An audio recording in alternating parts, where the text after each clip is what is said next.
North east के 3 राज्य त्रिपुरा, नागालैंड और मेघालय के हाल ही में आए विधानसभा चुनाव के नतीजों से बीजेपी में उत्साह का माहौल है।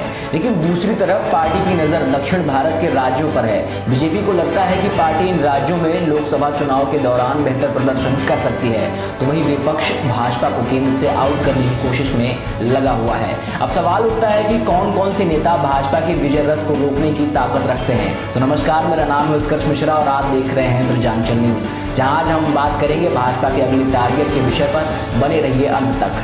जहां एक तरफ पूर्वोत्तर के राज्यों को जीतने के बाद भाजपा फूली नहीं समा रही है, वहीं दूसरी तरफ अब पार्टी की नजर दक्षिण भारत के राज्यों पर है। जी हां दोस्तों, दक्षिण के राज्यों में लोकसभा की 129 सीटें हैं। अभी इनमें से बीजेपी के पास केवल 29 सीटें हैं। इनमें भी 25 सीटें अकेले कर्नाटक से हैं। इसलिए भाजपा की नजर अब दक्षिणी राज्यों के 129 संसदीय सीटों में अधिक से अधिक सेंध लगाने पर टिकी है।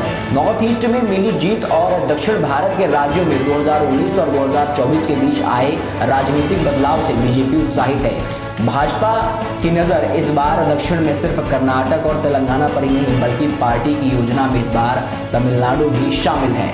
2024 लोकसभा चुनाव से पहले कर्नाटक और तेलंगाना में विधानसभा चुनाव भी होने हैं। बीजेपी शासित कर्नाटक और भारत राष्ट्र समिति यानी बीआरएस शासित तेलंगाना में इस साल के अंत में जो भी विधानसभा चुनाव होंगे, इन चुनाव से इस बात का संकेत मिल जाएगा कि दक्षिण में बीजेपी के लिए माहौल अनुकूल है या नहीं। प्रधानमंत्री नरेंद्र मोदी को केरल में बीजेपी की जीत का भरोसा है। तेलंगाना में बीजेपी के हाल के 2-3 विधानसभा चुनाव में जीती है। 2020 के हैदराबाद नगर निगम चुनाव में भी बीजेपी ने अच्छा प्रदर्शन किया। इससे 2024 के लोकसभा चुनाव में बीजेपी टक्कर देने की स्थिति में आ सकती है। अब आते हैं उस सवाल पर कि साउथ में मोदी को चुनौती देने में कौन से नेता जुटे हैं। तेलंगाना के सीएम केसीआर भी केंद्र से बीजेपी को हटाने की कोशिश में जुट गए हैं। उधर द्रविड़ मुनेत्र कषगम यानी डीएमके के अध्यक्ष और तमिलनाडु के मुख्यमंत्री एमके स्टालिन को एक ऐसे नेता के रूप में देखा जा रहा है जो भाजपा को चुनौती देने के लिए गैर भाजपा मतों को एकजुट कर सकते हैं। कुछ ही समय पहले इसी मकसद से केसीआर ने अपनी पार्टी को टीआरएस से बदलकर बीआरएस किया और दिल्ली में भी पार्टी का एक ऑफिस भी खुला।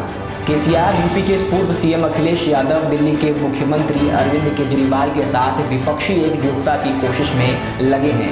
हाल ही में तमिलनाडु के सीएम स्टालिन ने कहा कि बीजेपी को सत्ता में नहीं आना चाहिए। लोकसभा में बीजेपी के पास जो 29 सीटें कर्नाटक और तेलंगाना से हैं, बीजेपी ने 2019 में कर्नाटक में 28 में से 25 लोकसभा सीटें जीती थी। मांड्या में उनके समर्थित निर्दलीय कैंडिडेट ने भी बाजी मारी थी। तेलंगाना से 4 सांसद चुनकर लोकसभा पहुंचे थे, लेकिन तमिलनाडु, केरल और आंध्र प्रदेश से इस सदन में भाजपा का कोई सांसद नहीं है। लेकिन पार्टी कार्यकर्ताओं को विश्वास है कि तमिलनाडु में माहौल बीजेपी के पक्ष में आने लगा है। 2021 के विधानसभा चुनाव में द्रमुक लहर के बावजूद भाजपा ने 4 सीटों पर जीत दर्ज की थी। उनमें से एक तो ईरोड जिले में है, जो द्रविड़ आंदोलन के बड़े नेता ईवी रामसामी पेरियार का जन्म स्थान है। पार्टी की प्रदेश इकाई ने 2024 के आम चुनाव में 15 सीटें जीतने का लक्ष्य निर्धारित किया है। भाजपा महसूस करती है कि तमिलनाडु में 2024 के लोकसभा चुनाव पहले के चुनाव से भिन्न होंगे। बीजेपी कर्नाटक के बाद तेलंगाना को अगले एक ऐसे राज्य के रूप में देखती है जहां उसे लगता है कि राज्य की सत्ता में उसके आने की संभावना है। अगर आपको ये वीडियो इन्फॉर्मेटिव लगी हो तो इसे लाइक करें, दोस्तों के साथ शेयर करें और चैनल को सब्सक्राइब जरूर करें।